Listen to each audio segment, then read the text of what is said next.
Gostaria de saudar a você neste dia com a paz do Senhor Jesus. Hoje nós estamos diante de nós com o Salmo de número 49. O Salmo de número 49 tem um mesmo tema em todo ele, mas tem dois pensamentos separados que acompanham um ao outro.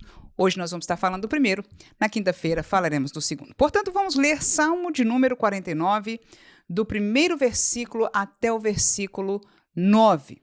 E o texto diz o seguinte: ouvi isto, vós todos os povos.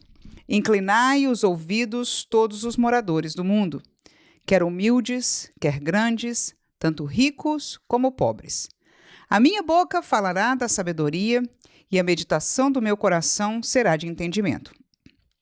Inclinarei os meus ouvidos a uma parábola, decifrarei o meu enigma na harpa. Por que temerei eu nos dias maus, quando me cercar a iniquidade dos que me armam ciladas? Aqueles que confiam na sua fazenda e se gloriam na multidão das riquezas, nenhum deles, de modo algum, pode remir a seu irmão ou dar a Deus o resgate dele. Pois a redenção da sua alma é caríssima, e os seus recursos se esgotariam antes. Por isso, tampouco viverá para sempre, ou deixará de ver a corrupção.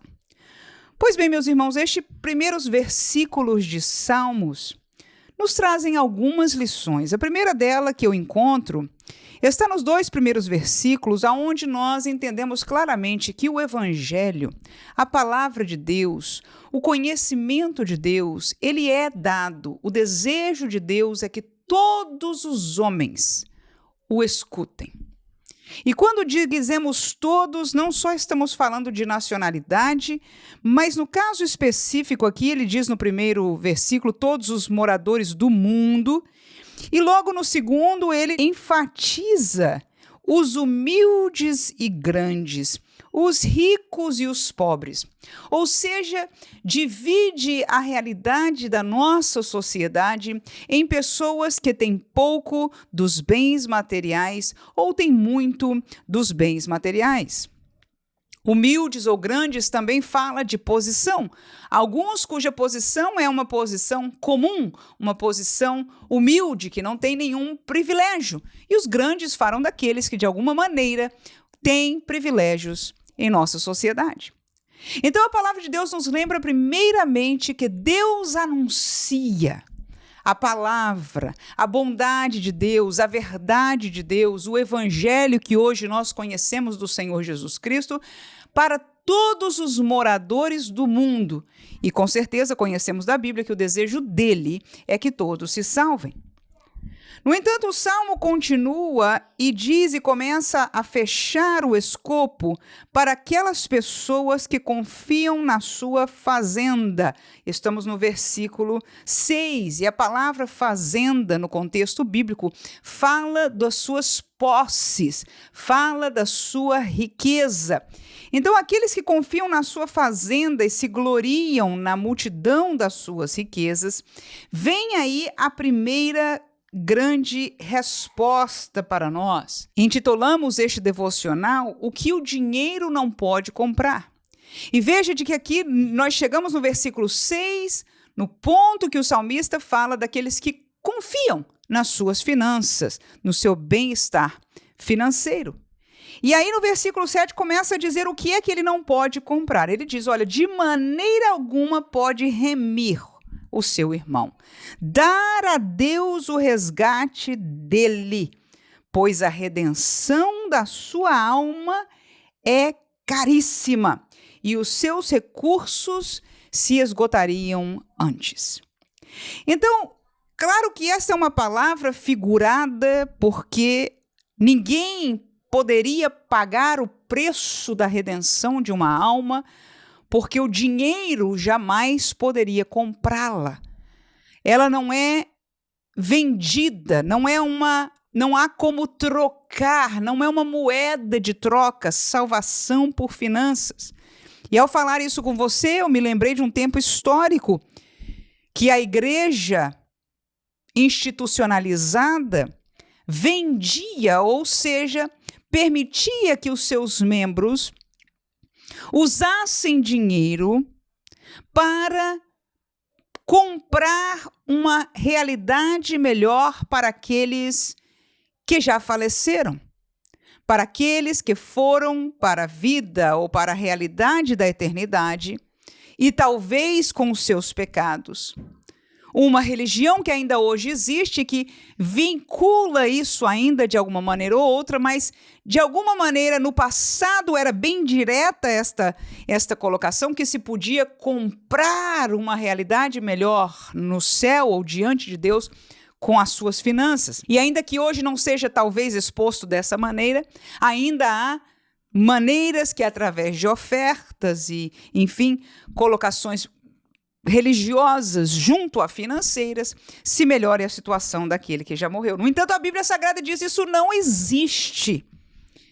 Ele diz uma das coisas que a riqueza não pode comprar, e o versículo 7 diz, de modo algum, é a remissão da alma de alguém. Ora, isto só faz sentido para nós que entendemos que a alma, que o ser do homem, o seu interior, aquilo que ele é, aleluia. A alma representa aquilo que nós somos, o corpo nasce bebê e cresce, vira um adulto, depois se deteriora, começam as suas rugas, começa a envelhecer e até quando ele morre, nós vamos falar no versículo seguinte da corrupção, não é? O corpo se desfaz, aleluia. Mas a alma do homem, ela não envelhece. Esta essência espiritual, espírito e alma, não envelhece. Aleluia. Mas ela está desconectada de Deus por causa de algo chamado pecado.